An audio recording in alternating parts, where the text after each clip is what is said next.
After the operation, I returned home exhausted and discovered my suitcase outside, accompanied by a sticky note.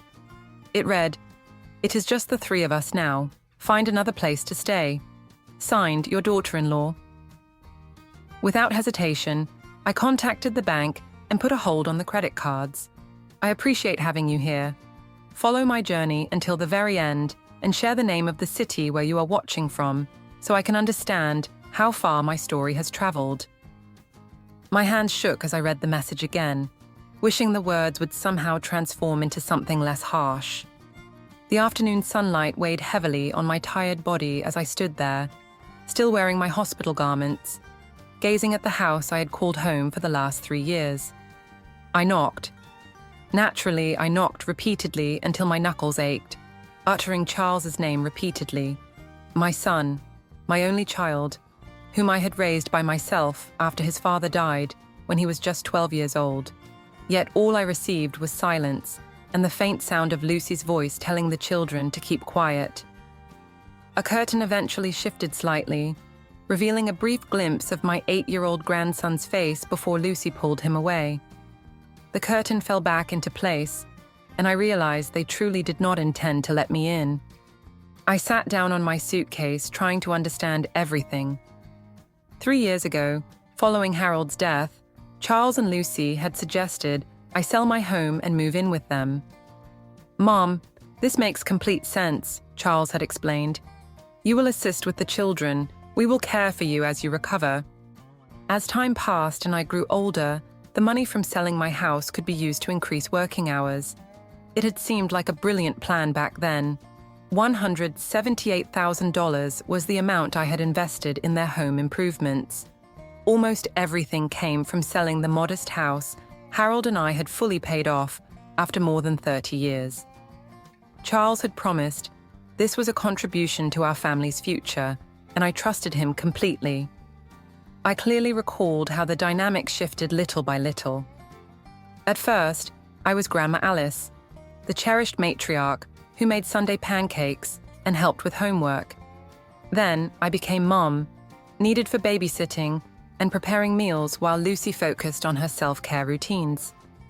Finally, I was simply Alice, the bothersome elderly woman occupying space in their lovely home. The transformation in Lucy was the most striking. Her once warm smiles turned into brief, tight-lipped nods. Her grateful thank yous for watching the kids faded into remarks like, "That's what grandmothers are for." Invitations to family gatherings slowly stopped until I was merely the babysitter they left behind. I took my phone out of my purse and dialed Charles's number. It went straight to voicemail. I tried calling again, but nothing changed. Sending a text was my only option. I typed, "Charles, I'm outside the house. I just had surgery. Please let me in." I watched the message start to switch from delivered to read, yet no reply came. The afternoon sun began to disappear, and with it, the harsh reality of my situation fully hit me. At 68 years old and recovering from gallbladder surgery, I had nowhere to turn. The hospital had sent me home with nothing but uncertainty. Instructions for home care, never imagining that home would cease to exist for me. As the evening chill settled, I finally accepted that no one would be there to open the door. With trembling hands, I grabbed the handle of my suitcase and began to walk. Each step sent sharp pain through my abdomen, where surgical cuts were still healing. I had $43 in my wallet, enough for a taxi ride at least, but a hotel would swiftly deplete the little cash I had. My sister lived 3 states away. My closest friend, Diane, had moved into a smaller apartment after her husband passed away. I paused at a bench at the bus stop, setting my suitcase down beside me. An overwhelming wave of betrayal swept over me, bringing tears I could not hold back. How could Charles do this? The boy who once made me glittery Mother's Day cards and told me I was his hero. The young man I had worked 2 jobs to get through college, my son and Lucy. I had tried so hard with Lucy, respected her decisions as a parent without interfering, and helped whenever she asked.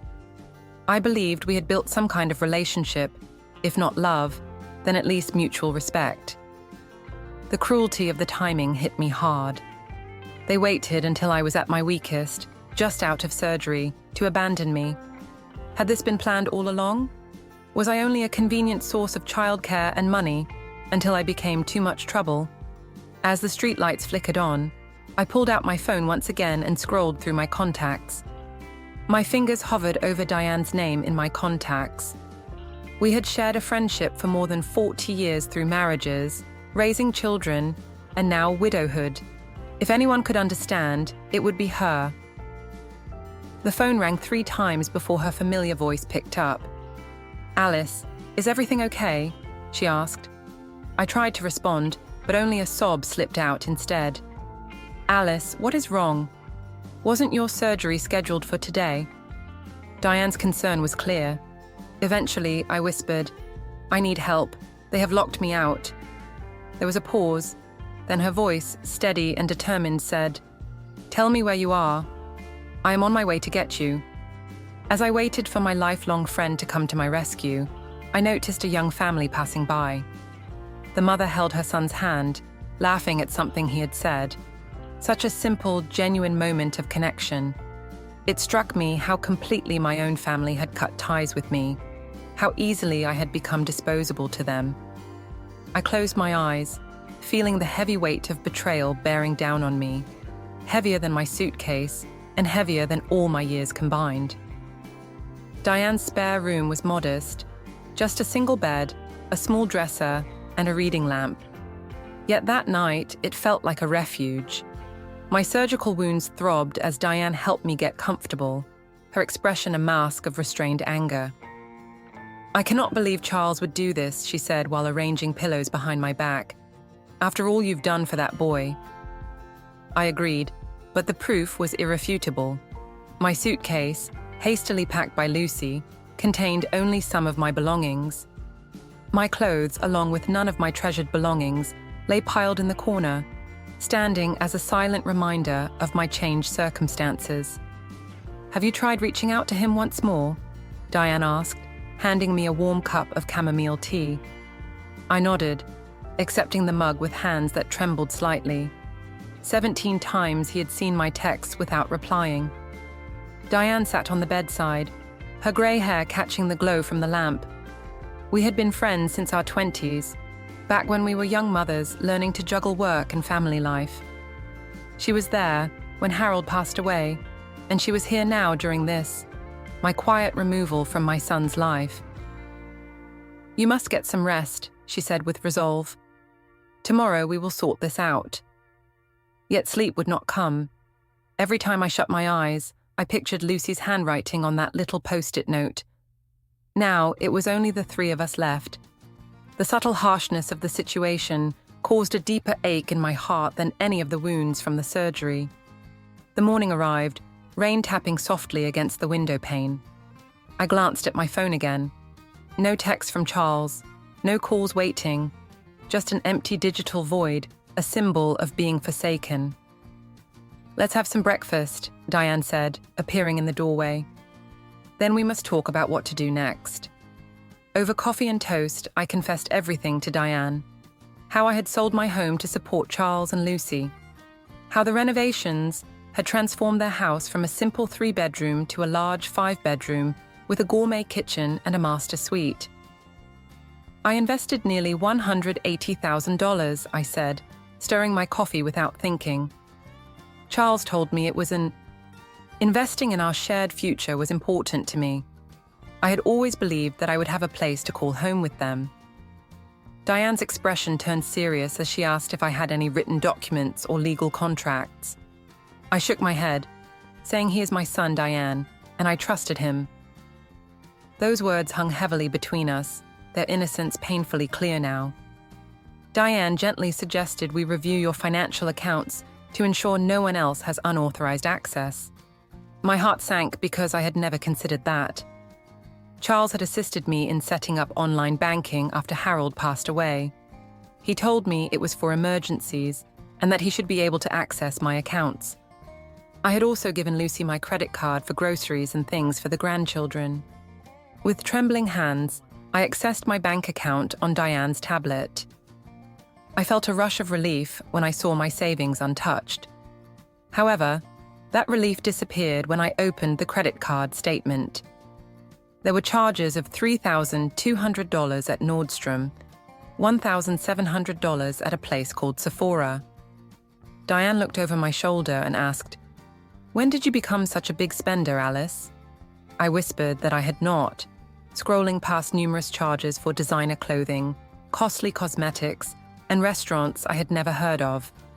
All these purchases were made during the last 3 weeks while I was preparing for surgery. The latest charge appeared yesterday, $4,500 at a place named Elite Furniture Gallery. Suddenly, it all made sense. They were remodeling my room, planning this while I was away from home. Diane's face turned red with anger. "Those ungrateful little things, I need to cancel these cards." I interrupted myself as a strange calm washed over me. It was the first clear emotion I had experienced since finding my suitcase on the doorstep. I must freeze everything. With Diane's help, I contacted the bank. Yes, I wanted to report unauthorized use of my cards. Yes, I wanted to dispute the recent transactions. And yes, I wanted to immediately freeze all my credit cards. The bank representative cautioned, "Ma'am, this will stop any new purchases from going through." "Good," I responded firmly. "That is exactly what I intend." After ending the call, I leaned back, drained but feeling an unexpected flicker of strength. I might have been discarded like old garbage, yet I still held control over some parts of my life. "What do we do now?" Diane asked, squeezing my hand gently. "I need to retrieve my things," I said. "My photo albums, Harold's watch, my mother's china, they are still inside that house." "We will find a way," Diane assured me. "But first, you have to heal. Doctor's orders." She was absolutely right. My body needed time to mend after surgery. However, as I rested against the pillows, I realized my heart would require much longer to heal. The following morning, my phone buzzed. Charles's name showed on the display. My heart jumped. Maybe he had changed his mind. Perhaps he was calling to apologize or plead for me to return home. I answered before the third ring. "Charles speaking." His voice was tight and controlled, lacking the tone of a repentant son. "There appears to be an issue with your credit cards. How are you feeling after the surgery?" "Sorry we locked you out," I said. "My main concern is about the cards." "Yes," I admitted. My own calm tone surprised me. "I have frozen the cards." A pause followed. "Lucy was trying to buy groceries for the children," he explained, his voice gaining a sharp edge. But the card was declined. "Was she also purchasing groceries at Nordstrom and Elite Furniture Gallery?" I asked. "Or was there something else involved?" Another, longer pause this time. "Mom, you gave Lucy permission to use those cards only for emergencies and essentials," I corrected him. "Not for thousands of dollars worth of whatever she has been buying." I heard him take a sharp breath. "Look, I don't have time for this right now. Just unfreeze the cards. We can discuss spending limits later." The dismissive tone in his voice sparked something inside me. A slow-burning anger that had been growing since I saw that post-it note. "No, Charles," I answered quietly. "I don't think I will. Excuse me." The surprise in his voice was almost satisfying. "You made it clear I am no longer part of your household," I went on, choosing each word carefully. "So, I'm afraid Lucy will need to find another way to pay for her shopping sprees. Mum, be reasonable." "I was reasonable when I sold my house to help you expand yours," I cut in. "I was reasonable when I cared for your children every day while you and Lucy chased your careers. I was reasonable when I cooked, cleaned, and made myself useful. What has all that reasonableness earned me, Charles?" Silence filled the room once more. This was not the moment to have this conversation. "It never was with you," I said, the weight of truth settling heavily in my chest. "Goodbye, Charles." I ended the call with my hand shaking, yet my determination was stronger than ever before. In the doorway, Diane stood quietly observing me, a faint smile playing on her lips. "Well," she remarked. "Look who finally found her courage." I returned a feeble smile. Freezing the assets was only the start, I explained. I needed to discover what else they had been doing with my money. As I spoke, a new text message popped up on my phone. Charles said this was childish and told me to call him when I was ready to handle this like an adult. I showed the message to Diane, who laughed in disbelief. "The irony of him accusing you of immaturity," she whispered after what they had done. I set the phone down and felt an unusual calm wash over me. The initial shock and pain were still there, but something new was taking shape: resolve. They had taken away my home, my safety, and my place within the family. But they would not take anything else from me. Not another penny, not a single piece of my self-respect. A whole week passed without any message from Charles. My surgical wounds were healing, but the scar of betrayal remained fresh and raw. Diane had been my anchor, yet I knew I couldn't rely on her indefinitely. I had to collect my things and decide my future. When I mentioned returning to Charles's house, Diane insisted, "I am coming with you." I tried to refuse, saying you don't have to, but she was firm. "No, I absolutely do." She cut me off, grabbing her car keys quickly. Besides, they are less likely to shut the door in your face when there is someone watching. The familiar trip to the house I had called home for 3 years felt unreal now. When we arrived, I noticed Lucy's shiny SUV was missing. However, Charles's sedan rested in the driveway. "Perfect," Diane whispered. "Maybe we can convince him without her ruining the conversation." My legs felt heavy as I approached the walkway. The flower beds I'd carefully cared for were already showing neglect. I pressed the doorbell as my heart pounded within my chest. Charles answered the door, surprise flashing across his face, before turning into a guarded look. He seemed exhausted with shadows under his eyes. "Mom," he glanced at Diane before looking back at me. "I did not expect you here." "Clearly," I replied, drawing strength from Diane standing firmly beside me. "I have come to collect my things, my personal belongings." He paused for a moment, then stepped aside. "Lucy is not home. She took the children to her mother's place." The house felt strange somehow. Furniture had been rearranged, and a large modern sectional sofa now filled the living room, likely bought from Elite Furniture Gallery. "My things are in the guest room," I said, moving toward the stairs. "Actually," Charles said, clearing his throat nervously, "we have moved some items. Lucy is using that room as her home office now." A chill ran through me thinking about my belongings. "Most of them are packed inside boxes in the garage," he answered without meeting my gaze. "Lucy thought it would be simpler for you to collect them that way." Diane made a sound of disgust. How thoughtful of her. We followed Charles to the garage where several cardboard boxes were piled against the wall. I approached them with growing anxiety. The first box held hastily folded clothes. The second contained books and some toiletries. But as I rummaged through the other boxes, a wave of panic began to swell in my throat. Where were my photo albums? Harold's watch? My mother's jewelry? Charles shifted uneasily.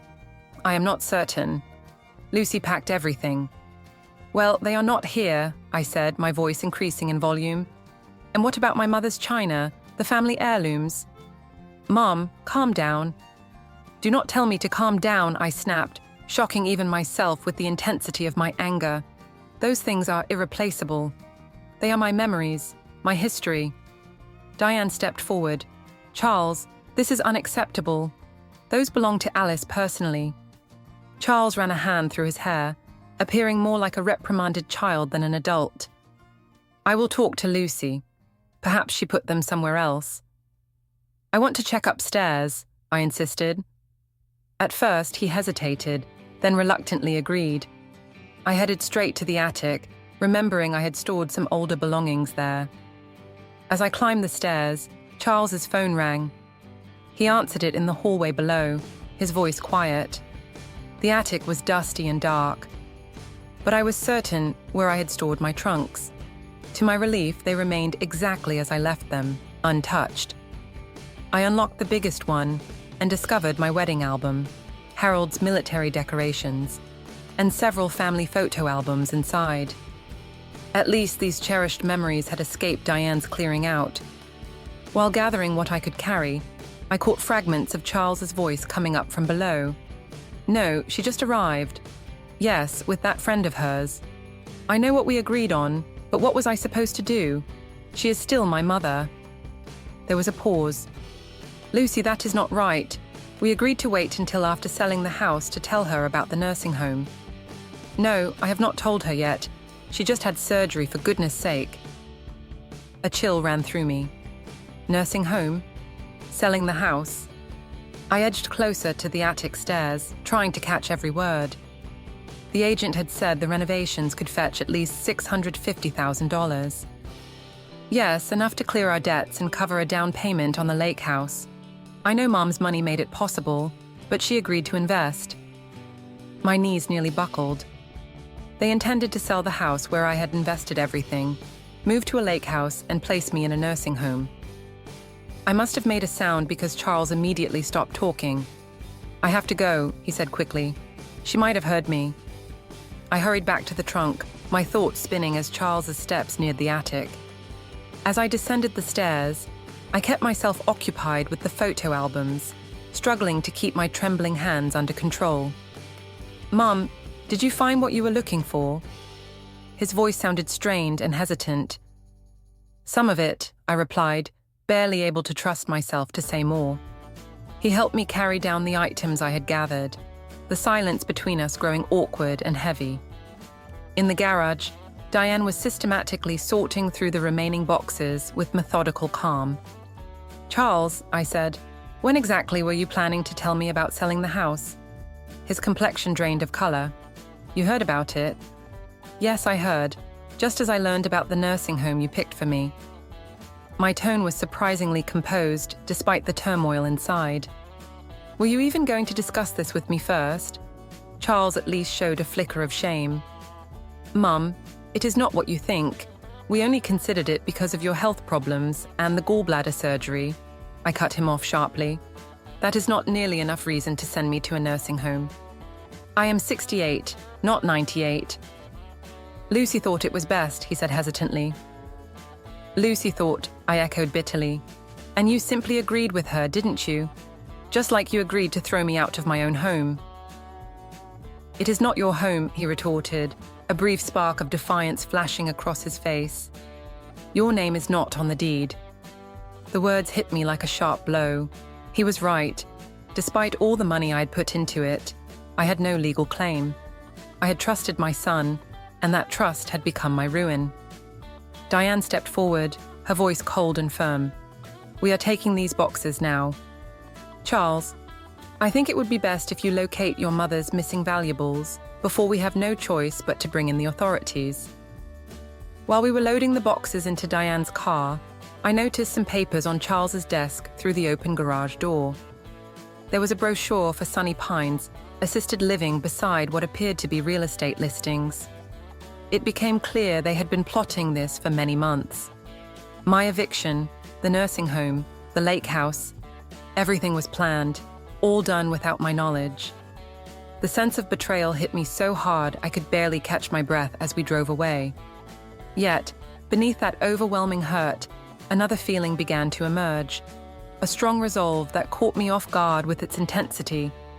They had taken all I had, but they would not control what happened next in my life. Not any longer.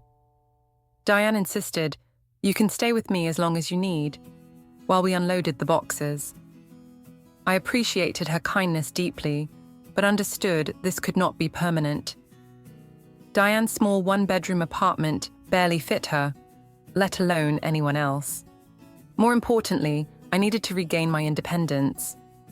I told her honestly, "I am so grateful, but I have to handle this on my own." The following morning, I scheduled a meeting at the bank. Martin Geller, who had advised me financially since Harold passed away, looked truly surprised when I explained the situation. "I am very sorry, Alice," he said as he examined my accounts. "The good news is that your pension and Social Security payments are still coming through. Funds are still arriving consistently, and your main savings account remained secure. What about the money I invested in Charles's house? Martin's face grew serious. Without a formal contract, it is legally regarded as a gift. We might have some possibilities to explore, but it will be a difficult challenge. I acknowledge this, having anticipated such an answer. Then I need to concentrate on moving ahead. What kind of housing can I afford? We spent the next hour reviewing the finances. My monthly pension plus Social Security amounted to just below $2,400. Not extravagant, but sufficient to rent a modest apartment and cover essential costs if I was cautious. There is also this, Martin mentioned, showing me another account I had nearly forgotten about. Harold's life insurance policy that you invested in. It has grown to approximately $42,000. A surge of appreciation for my practical and forward-thinking husband filled me. Even from beyond, Harold continued to look after me. That provides options, Martin added. You could use part of it for a security deposit and furnishing, keeping the remainder as a reserve. As I exited the bank, I experienced a strange blend of grief and hope. I had fewer resources than I expected at this point in life, but more than many in my position. I could start anew.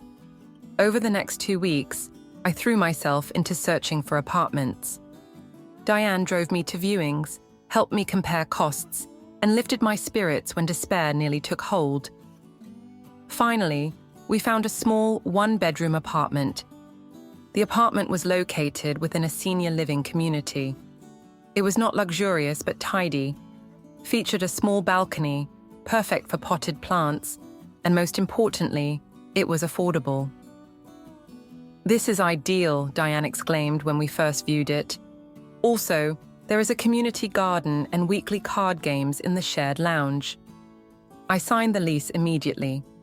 A peculiar feeling of achievement washed over me for the first time since finding my suitcase on the doorstep.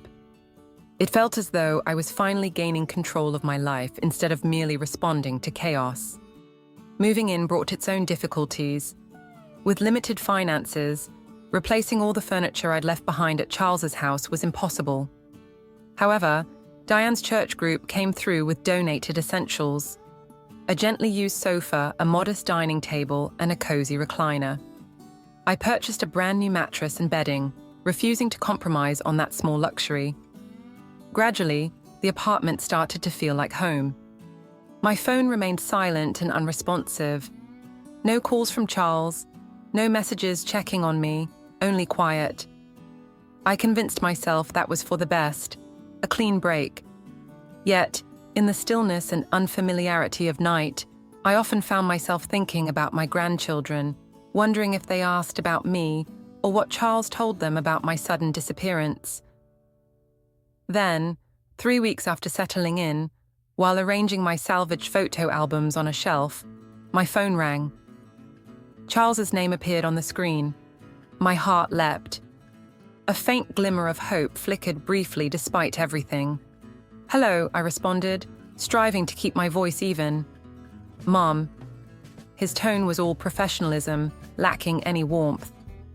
"We need to discuss your credit cards. Not how are you or I hope you are well, just directly to financial matters." "What about them?"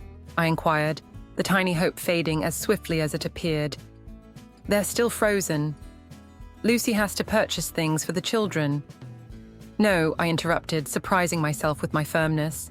"Those cards will remain frozen, Charles. My income is fixed now, and I cannot afford to support Lucy's spending habits." There was a pause before he said, "Mom, be reasonable. We are family." The word family struck me like a blow. "Family?" I echoed. "Is that how you define it? When you evict your mother after surgery? When you plan to sell the house she helped pay for and force her into a nursing home?" "You don't understand." "No, you do not understand," I cut in. "I entrusted you with everything I had, Charles. My home, my savings, my heart, and you have utterly breached that trust. I will not give you another cent." His voice grew cold. "Then I suppose there is nothing more to discuss." "I suppose not," I confirmed, a peculiar calm washing over me. "Goodbye, Charles." After ending the call, I sat in my new recliner, surveying my modest yet respectable apartment. Not the retirement I had envisioned, but it was mine still. The call was painful, but also enlightening. Charles had not reached out to make amends. He had called for another reason entirely. Access to my money was all they wanted, nothing beyond that. That weekend, I spotted a flyer in the community room announcing a support group for seniors. The theme was life changes and finding your path forward. Something about it resonated deeply, so on the following Tuesday, I found myself stepping into a bright room at the local community center where 6 other seniors were seated in a circle. Nancy, the group leader, greeted me warmly, asking if I would like to introduce myself and explain what brought me there. I hesitated for a moment before starting to speak. My name is Alice. About a month ago, my son and daughter-in-law locked me out of their home after my surgery. I had sold my own house to help them, and my voice trembled, but I continued. They decided I was no longer useful to them. The empathetic faces around me gave me the strength to go on.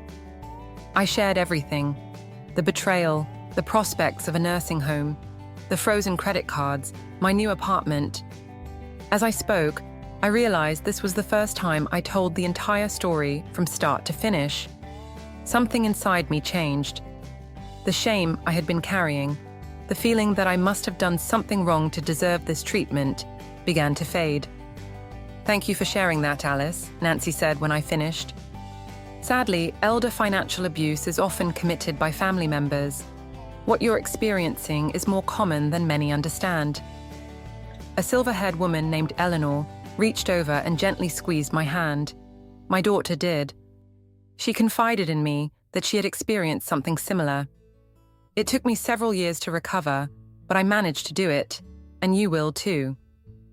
As the meeting moved forward, others began to share their experiences. Some resembled mine, while others were different, yet equally tough. By the time we paused for coffee and cookies, I felt something I had not anticipated: a sense of belonging. These people comprehended my struggles without criticism or sympathy. When I left, I had 3 phone numbers and an invitation to join Eleanor and another woman named Margaret for lunch the following week. Back in my apartment, I stood on my small balcony, watching the sunset fill the sky with vibrant shades of orange and pink. For the first time, I let myself picture a future unlike the one I had originally imagined. Not worse, just different. A future where I made my own choices, formed new friendships, and learned to trust again, cautiously and selectively. It would not be simple. The pain from Charles's betrayal still pierced deeply. But standing there in the dimming light, I sensed something new awakening inside me. Not just the will to survive, but the hope of truly flourishing. 6 months passed, autumn changed into winter, and winter gradually became spring. My modest apartment had transformed into a genuine home, filled with cherished photographs and a few carefully selected new items. The support group had turned into a vital source of strength, and Eleanor and Margaret had become close friends.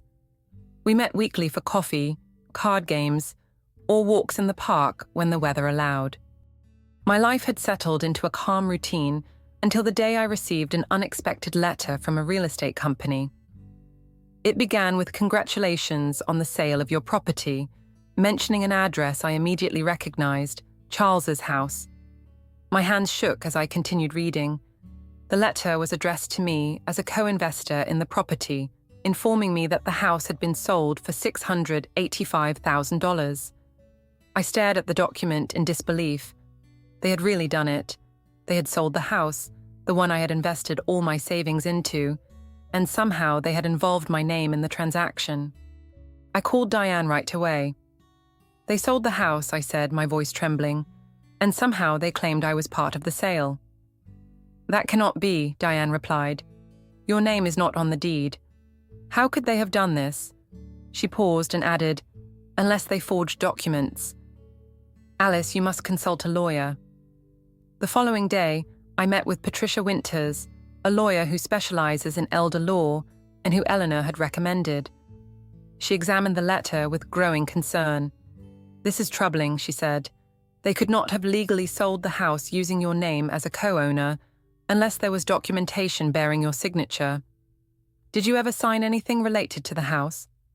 I recalled that Charles had me sign some papers when I first moved in, explaining that it was for tax reasons, related to the money I contributed. Patricia nodded seriously. "I want to look into this matter more deeply. In the meantime, I suggest we set up a meeting with Charles and Lucy. If they have committed fraud, they must understand there will be repercussions." The idea of facing them filled me with nervousness, yet also a peculiar excitement. For several months, I had been reconstructing my life and gaining inner strength. Maybe it was the moment to reveal to them exactly who I had become. Patricia assisted me in preparing a formal letter to request a meeting. We sent it via certified mail to avoid any excuses about it being lost. 3 days later, Charles called. "What is this about, Mum?" His voice sharp with tension. "Why involve a lawyer?" I responded calmly. "I believe you know perfectly well." The sale of the house, I paused. "That is our matter, not yours." "Not according to the letter I received congratulating me on the sale," I argued. Somehow, my name was connected to a deal I was completely unaware of. Charles sighed deeply. "Fine, we can talk, but keep the lawyer out of it. This concerns family." "The time for handling this as family ended when you left my suitcase on the doorstep, Charles," I said firmly, surprising myself with how steady I sounded. "Patricia will be present, and I recommend you bring your own legal advisor." We decided on a neutral site, a private room in a nearby restaurant. The days before the meeting were a mix of worry and a fierce resolve. The evening prior, Elilana called to see how I was doing. "Remember," she said, "you are not just fighting for your money. You are fighting for your dignity. Do not let them perceive any hesitation." On the morning of the meeting, I carefully chose a blue dress Diane said enhanced my eyes, applied subtle makeup, and arranged my hair. Gazing into the mirror, I barely recognized the confident woman looking back at me. Half a year earlier, I had been shattered, betrayed, and without a home. Now, I stood proudly, prepared to confront those who had attempted to break me. Patricia came to pick me up, reviewing our plan as we drove. "Let them speak first," she advised. "People often disclose more than they realize when feeling defensive." Charles and Lucy were already seated upon our arrival, accompanied by a slim man Patricia introduced as James Porter, a well-known local lawyer specializing in real estate matters. Lucy appeared uneasy, her normally impeccable look slightly worn. Charles avoided meeting my gaze. Patricia started, placing a folder on the table. "We are here to talk about the recent sale of the property at 1472 Maple Avenue, and particularly my client's financial stake in it." James Porter cleared his throat. "My clients assert that Mrs. Brennan held no legal ownership of the property. Her involvement was a gift as evidenced here." He slid a document across the table. Patricia glanced at it briefly. "This paper merely records a financial contribution. It does not legally categorize it as a gift. Moreover, we have proof that Mrs. Brennan's a name had been used during the sale process without her knowledge or permission." Charles shifted uneasily. Lucy's complexion turned pale. "Perhaps," Patricia added, "you could clarify why Mrs. Brennan received this letter." She placed the letter from the real estate agency on the table. "That was an administrative mistake," James responded quickly. The agency had been informed that Mrs. Brennan helped with the home's renovations and mistakenly listed her as involved in the sale. "An unusual error," Patricia observed, "especially since my client's signature appears on the initial sale documents." She then showed another paper. "This signature, Mrs. Brennan confirms she never provided." Silence filled the room. Lucy's hands trembled faintly. Charles looked as if he might become ill. "That is a serious accusation," James said, his professional calm fading. "Are you implying my clients committed forgery?" "I am not implying anything," Patricia answered evenly. I am stating facts. We can take this issue to court and face all the publicity that would come with it, or we can agree on a fair settlement today. Charles finally spoke with a strained voice. What do you want, Mom? For the first time since entering, I looked directly at my son, the boy I raised, the man who had betrayed me so deeply. Something inside me softened, not from weakness, but from understanding. He was not a villain. He was simply vulnerable. Too often swayed by Lucy's focus on material wealth, and far too ready to sacrifice his own mother for comfort, I stated plainly, I want what is just. I contributed $178,000 to that house. I want it returned to me with interest. Lucy let out a strained noise. That is absurd. That money was a gift. I turned towards her and asked, was it really? Was it also a gift when you used my credit cards without my consent? Was it a gift when you packed my things into boxes and left them in the garage? Was it a gift when you planned to put me in a nursing home without telling me? Lucy's cheeks colored with embarrassment. You do not understand. I understand perfectly, I cut in calmly. I understand that you saw me only as a convenient means for money and childcare. And when I became inconvenient, needing care after surgery, you abandoned me without hesitation. Charles avoided my gaze and looked down at his hands. Mom, it wasn't like that. Then how was it, Charles? I asked, genuinely interested. Please tell me how a son locks his mother out after she has surgery. He did not have an answer. Patricia gently brought the discussion back to the matter at hand. My client is willing to settle for the original sum plus 6% interest, which comes to about $188,000. Considering the situation, this is quite reasonable. James huddled quietly with Charles and Lucy, their whispered exchange full of tension. At last, James stood and said, My clients are ready to offer $150,000 as a complete settlement. Patricia looked at me with a questioning gaze. I thought for a moment and then gave a nod. The precise sum was less significant to me than the recognition of what they had done. We agree, Patricia stated, on the condition that the money is transferred within 7 days and that both sides sign a confidentiality agreement concerning the details of this settlement. While Patricia and James handled the arrangements, I leaned back in my chair, feeling an unusual calm wash over me. Money could not mend the pain of betrayal, but it would guarantee my future. A future I began to anticipate with a surprising sense of hope.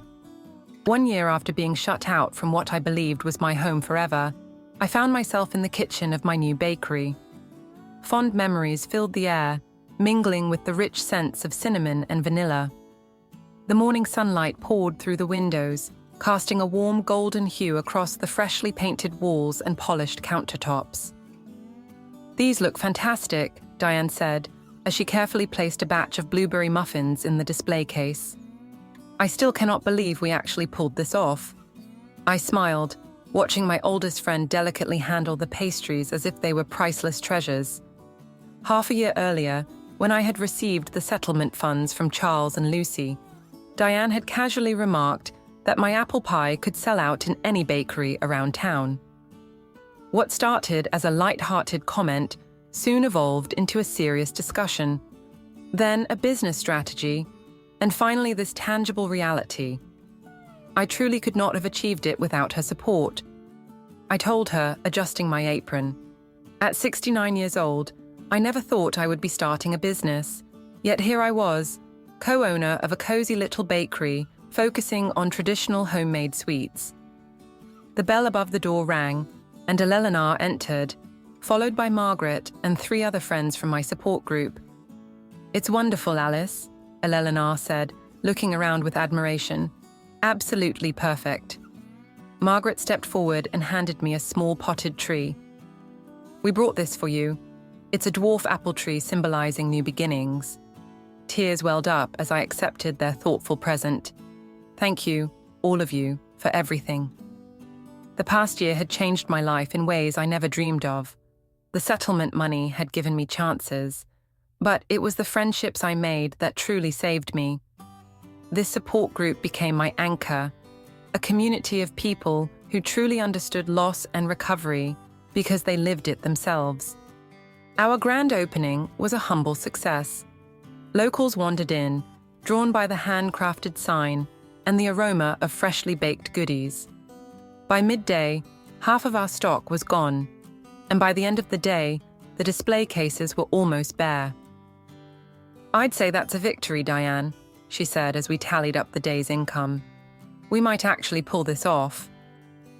I nodded, too exhausted to talk but filled with a deep, long-missed sense of fulfillment. This little bakery was about so much more than just a new business venture. It symbolized hope, healing, and a fresh start. It was clear evidence that life could start anew at any time, that betrayal did not have to mark the conclusion of the tale. The next several weeks settled into a comforting pattern. I rose before dawn to begin baking, found my rhythm in the calm hours of the morning, and then greeted customers during the busy day. The work was physically taxing, yet it gave me a sense of meaning. The frequent compliments on my baking fed my spirit in a way I had not realized I longed for. 3 months after we opened, on a quiet Tuesday afternoon, the bell above the door rang. I looked up from arranging a tray of lemon tarts and saw Charles standing awkwardly in the entrance. My heart faltered. We had not exchanged words since the settlement meeting. Seeing him, thinner now and with new lines around his eyes, stirred a complex mix of feelings: love, pain, anger, and something resembling pity. "Mum," he said softly, his voice barely audible over the gentle music playing in the bakery. I wiped my hands on my apron. "Charles, this is unexpected." He shifted uncomfortably, glancing around the bright room. "This is nice. The bakery fits you well." "Thank you," I answered, keeping my tone even. "What brings you here?" He took a deep breath. "I am in trouble, Mom." Naturally, he was. Why else would he come to me after all this time? "What kind of trouble?" I inquired, though I had an inkling. "Financial," he confessed, eyes fixed on the floor. "Lucy, she left, took the children to her mother's place in Arizona. The money from selling the house is gone. I am not sure exactly how it happened. Lucy managed the finances." He gave a bitter laugh. "Strange, isn't it? After everything that took place. With you, I examined my son's face. The face I once knew better than my own. He appeared shattered, humbled in a way I had never witnessed before." "I am sorry to hear that," I said, genuinely meaning it, which surprised me. "Especially about the children. You must long for them." He nodded quickly, blinking away tears. "I do. I am trying to figure out how to bring them back, but first I need to regain my footing." Eventually, he looked into my eyes. "I know I have no right to ask anything of you, not after what we endured, but I do not know where else to seek help." Once those words would have been enough for me to open my wallet, offer my home, and trust my heart. But I am not that person anymore. "What exactly are you requesting, Charles?" I asked. He paused. "Alone, just until I can sell the lake house and find a place I can really afford." Ah, the lake house. The dream home they had planned to purchase using the money from selling the house I helped pay for. The irony was clear to me. "I cannot do that," I responded softly but decisively. His expression dropped. "Mum, please. I understand your frustration." "This is not about anger," I interrupted. "It is about boundaries. It is about learning from the past." I took a breath and offered something different. "I can give you another option." "What?" he asked. "A job," I explained. "We need assistance with deliveries and some heavy lifting here. It does not pay much, but it is something." It feels genuine. Charles looked at me, clearly surprised, expecting either a flat refusal or an open-ended approval. "You would hire me after everything?" he asked. "Yes," I replied simply, not because he merited it, but because I chose to give him this chance. He remained silent for a long moment, pondering when I wanted him to begin. "Tomorrow morning, 5 o'clock. The baking starts early. He nodded slowly and said, "Okay, thank you." After he left, Diane appeared from the back room where she had been discreetly giving us space. "Are you certain about this?" she asked, worry clearly visible on her face. I admitted no, but it feels right. Not for him, but for me. The truth was that offering Charles a job instead of a handout was as much about my own healing as it was about his. I was drawing a boundary, preserving my dignity, while still keeping a small opening for possible reconciliation. 2 months later, Charles continued arriving every day at 5, delivering orders, washing dishes, and slowly mastering the basics of baking. Our relationship remained cautious, formed through careful conversations about neutral subjects. We did not discuss Lucy or the past, concentrating instead on the tasks in front of us. It was not exactly forgiveness, but it was something, a delicate bridge constructed one plank at a time. On a warm Sunday afternoon, my day off, I sat on the small patio of my apartment, tending to the potted herbs I had started cultivating. The dwarf apple tree from my friends had produced its first tiny fruit. Just a single small apple, but a triumph all the same. My phone buzzed and I smiled when I saw Eleanor's name on the display. "How did your date go?" I asked playfully. Eleanor had recently started seeing Richard, a widower she had met at the community garden. "It was wonderful," she said with a happy sigh. "He took me to that new Italian restaurant by the lake. But I'm calling about you. Are we still on for dinner tonight? Richard is bringing his friend William." I laughed. "Are you still trying to set me up with William?" "He is a delightful man, Alice. A retired English professor who has been widowed for 5 years. He enjoys baking and gardening, and his eyes show the deepest kindness." "I will be there," I promised, amazed at how much I was looking forward to the evening. As I ended the call, I looked around my modest yet charming space. The flourishing plants, the cozy furniture, the photos of my new companions, mixed with precious old memories. None of this matched the retirement I had imagined. It was different, surprising, yet somehow richer than anything I could have foreseen. The betrayal that once threatened to ruin me had instead made me uncover strengths I never knew I had. It removed my illusions and replaced them with genuine relationships. It took from me false comfort and granted true freedom. I plucked the lone apple from my tiny tree, its skin smooth and cool in my hand. It was not flawless, somewhat uneven and smaller than most. The fruit from the store appeared ordinary, yet it was truly authentic. It was firm and subtly sweet, carrying a hint of promise, much like the fresh start I was experiencing.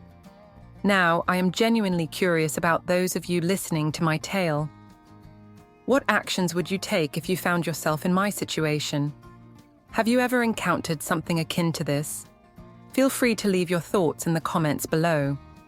While you reflect on that, I'm about to showcase on the final screen 2 other stories that have become favorites on this channel, and they are sure to astonish you.